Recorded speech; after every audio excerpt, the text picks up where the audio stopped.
Hey, howdy and happy day. President Trump recently announced that the former prison Alcatraz is going to be open again, not to the public like it is now. I think they have millions of people a year that go there to see where people used to be in prison in these little cells. And Trump has said now we're going to use it as a prison again. It's going to go back to what it was. And God bless America. Cha, cha, cha. Is that a good thing? In 1973, it was opened up as a public museum.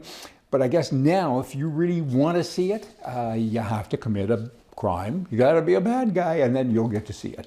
Now, lots of protesters to immigration authorities, the ICE. There's a lot of that going on. All the left-wing people. I think a lot of them are actually being paid to protest because they do it a little too aggressively. But in any event, they're doing it. And now the new battle cry is, do you have a warrant?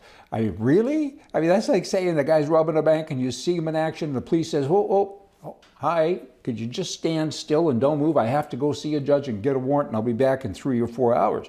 It doesn't work that way. If you're a criminal and you've broken the law, you can be taken away. That's kind of the way it is. Instead, again, the new battle cry is, do you have a warrant?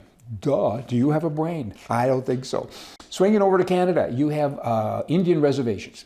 And they've had a thing going on for many, many years about water, clean water. Many of them have not had clean water. The federal government, they can't fix anything. Everything is broken out of the federal government. It doesn't matter if it's healthcare or there's so many things. They're not good business people, and they're clueless people, but the Indians have been given so much money, can't they do it themselves? I mean, how hard is it to have good water? Dig a well, get a cistern, kind of ends there. The rest of it is pretty simple stuff. So I don't know all the ins and outs of this, but I do know that it's a real issue, okay? This study, they paid $150,000, the feds, for a study to see about water. You just don't have good water.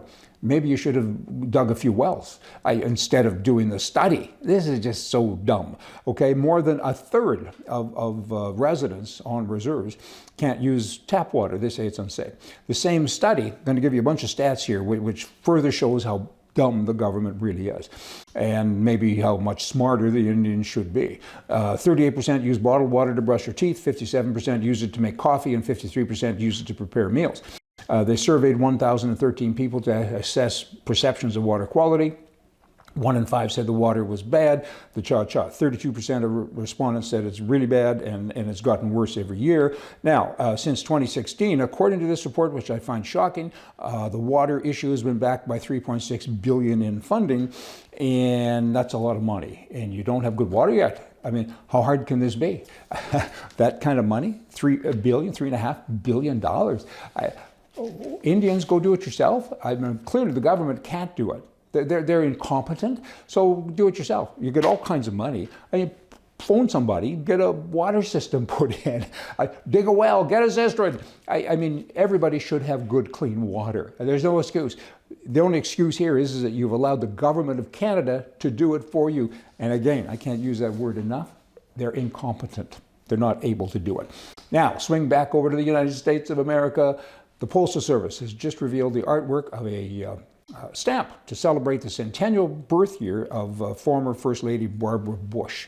I mean, this was a really cool woman. She truly was. I mean, she was the wife of a president. She was the mother of a president, the mother of a senator, and a governor, and maybe just a governor, but hey, really connected. Over the time she was married, you talk about supporting her husband. He was in the war, and I think he was a war hero even. I think he crashed one, whatever. I'm getting off topic a little bit, but I'm just trying to explain what she was about. She supported her family. She supported her husband.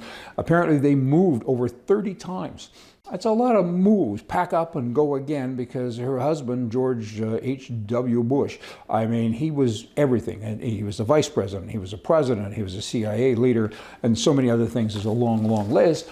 I was at the Super Bowl in Houston. I don't know when that was, several years ago, and she came in at halftime, and her husband was in a wheelchair at that time prior to his death. He was in his 90s, and she wheeled him in, and there was a standing ovation in the house, and it was great. And she made a speech, and it was pretty wonderful. In Houston, they are loved, let me tell you, and sadly they're both gone now. Okay, lastly, I want to share a quote with you, a quote from a long time ago, but it resonated with me, and I think it should with everyone today. Here it comes. I gave my decisions on the principles of common sense, common justice, and common honesty between man, and I relied on a natural born sense, and I don't rely on law to guide me. For I've never read a page in a law book in all of my life. David Crockett, hey? David Crockett. He couldn't read or write, but he had it nailed down with regards to capitalism and freedom. He truly did. Martin Luther King also said bad laws should not be obeyed. I mean, look at us now. I mean, bad guys don't obey the laws, and laws are put in place, I guess, just for the good guys. And it kind of goes on and on. No, Crockett had it figured out way back then and when. And our guys today don't seem to pay attention to that. Common sense, good sense ain't common. Hey, y'all come back. See ya.